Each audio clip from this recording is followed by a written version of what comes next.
Good afternoon, everyone. As the city dean in Golden Gate Colleges, I also have my own study. It's entitled Research Competency Level in Thesis Writing of City Students in Golden Gate Colleges, Batangas City. Research in thesis writing is a problem-solving process.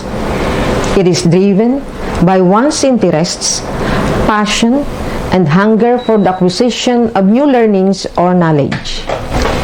It is a way to exhibit one's expertise on a chosen topic in the levels of both theory and practice. It is also considered a masterpiece before any student acquired his/her bachelor's degree. Research and thesis writing is not simply writing from reading. It is writing from authoritative sources and collectible data from the empirical inquiry to contribute to a body of knowledge in different fields on a particular area of study. For the past 10 years, undergraduate students do not consider research on top of their priorities. A lack, fear of plunging into thesis writing venture, though it is a vital requirement. Actually, anyone can conduct a research, but not all are capable enough to be competent along this line. When the researcher assumed her post as city dean last July 1, 2019, one of the students' weaknesses, which she discovered, was their inability to have quality and meaningful thesis. Since then, she realized that there is an urgent need for the city students to deeply engage in research, which is a vital requirement for undergrad students, so that they will not be left behind once they practice their profession later. The researcher believes that students, even faculty members, if she possess positive attitude and interests, can find ways on how to be more competent in writing a research thesis. In doing so, this can be transmitted to other students who are 21st century learners. This study aims to determine the research competency level, understanding in developing a research and significance of research structure and activities in the development of students' thesis writing capability of College of Teacher Education in Golden Gate Colleges school year 2019-2020. Here are the research questions. Since this study aims to assess the competency level in thesis writing of city students, it seeks to answer the following research question. 1. How may the competency level of the students in thesis writing preparation be assessed in terms of formulating a research title, preparation of research questions, proposal, review of related literature, validation, discussion of the gathered data, and formulating conclusions and recommendation. Next, to what extent do the respondents manifest their knowledge and understanding in developing a research thesis? Third, how significant are the research structure and activities in the development of the respondents' research thesis writing capability? Based on the results, what research structure activities may be proposed to improve the competence of city students in thesis writing? For the scope and limitations of the study include the survey questionnaire as the main instrument to determine the competency level on thesis writing preparation, knowledge and understanding in developing a research, and significance of research structure and activities in the development of students' thesis writing capability. The researcher also conducted an informal interview to enable and guide the respondents on how to give deeper meaning to the questionnaire. We'll have now the review of related literature. Results and students' competency on thesis writing preparation was described to be slightly competent, and several authors experts testified this. They are Yusuf 2013, Hossein and Drao 2013, Williams 2014, who manifested students' weaknesses in preparing research question, proposal, research title, conduct of problem needs analysis, evaluation and validation of the data gathered. Agricola et al. 2018 noted results of diagnosis and students' research skills during the mentoring of undergraduate thesis and found out that the above-mentioned skills were described to be slightly competent too. On knowledge and understanding in developing research, respondents' revelation that they are knowledgeable enough were attested by the studies of Arellano, Morano, and Nepomuceno 2012, Katkatayeva 2014. Although there were items that need full understanding and knowledge, like Pospita 2019, Listare 2020, Algamdi and Derani 2018, Phillips 2014, Gagaanan, Gosadan 2018, and Duhandino 2013 studies, there is a need for the respondents to understand deeply and manifest their competence on the noted areas. Research structure and activities in the development of thesis writing capability are significant according to the respondents.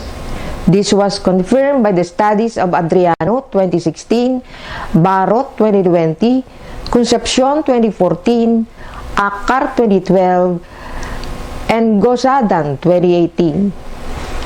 The least significant items, which includes respondents' exposure to research capability building programs, seminars, and research conferences, and the need to have an institutional format in thesis writing, were attested by Concepcion 2014. For the sampling procedure, the second year and fourth year students of the College of Teacher Education for school year 2019-2020 serve as respondents. There were no third year students that time, so no sampling method was done. All the students were requested to answer the survey questionnaire in order to solicit measurement in quantifiable variables, and the results were analyzed statistically.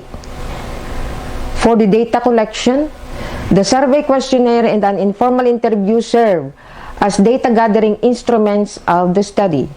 The research followed the CVARS process, which refers to construction, validation, administration, retrieval, and scoring process.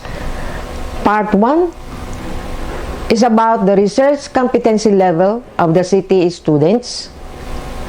Part 2 discuss the knowledge and understanding in developing a research thesis, while Part 3 refers to the significance of research structure and activities in the development of research thesis writing capability.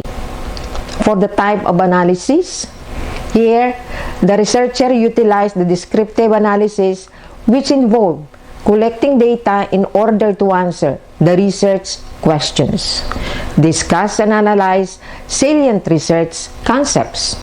Each research question utilized the Likert scale to understand the respondents' degree of agreement. With each statement, the students responded to the verbal interpretation as reflected in the following. For research question number 1, 3.5 to 4, highly competent.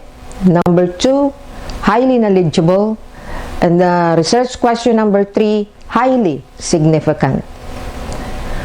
2.5 to 3.49, research question number 1, competent. Number 2, knowledgeable. And number 3, significant. 1.5 and 2.49 scale described as slightly competent, slightly knowledgeable, and slightly significant.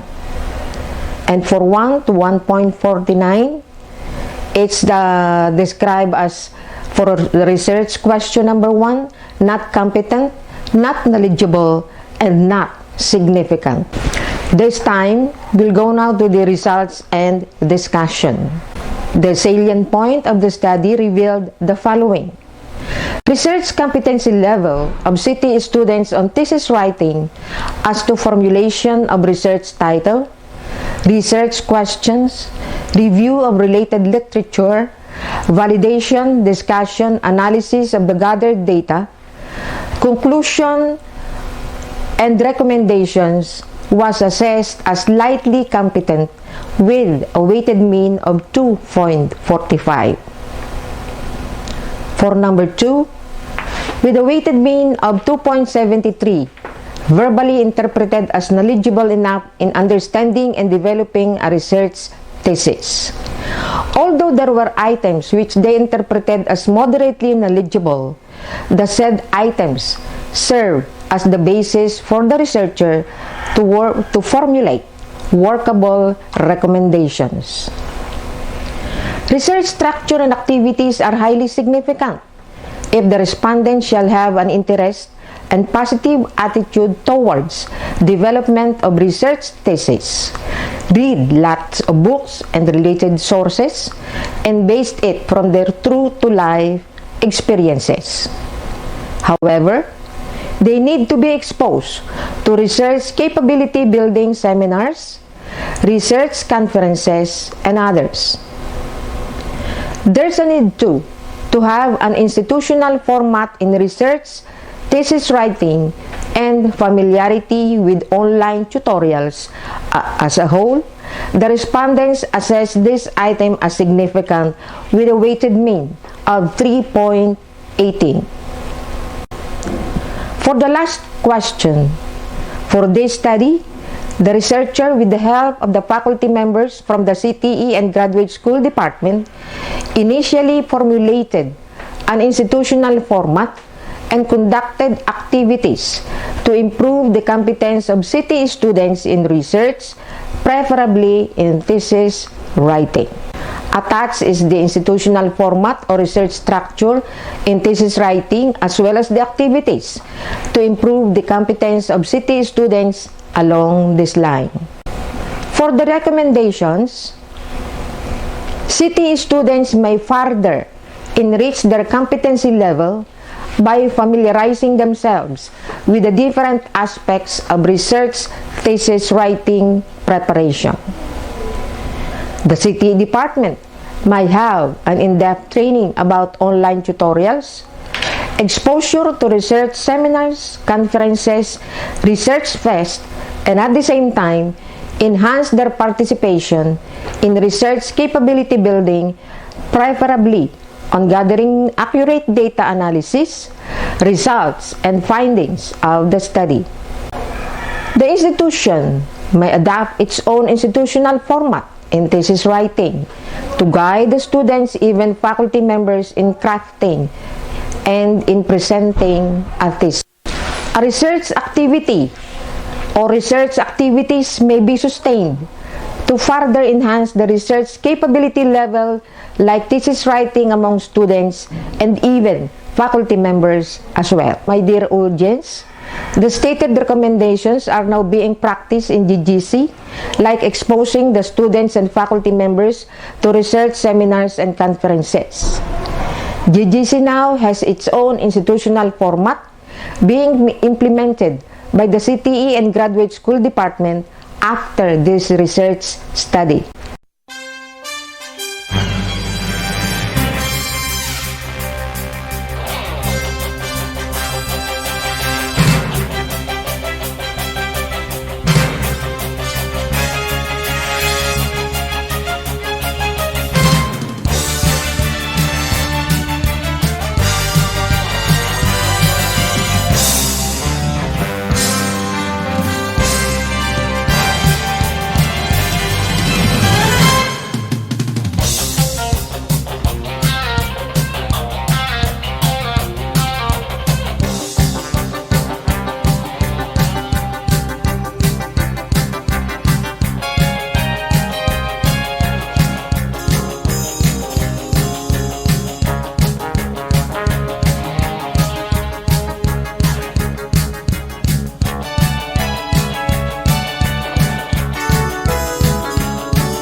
Furthermore, through these activities, queries and doubts encountered by the students, preferably in thesis writing, lessened. They were enlightened that quality time, hard work, and patience are necessary for them to succeed. That way, they can contribute to the furtherance of research development. Thank you.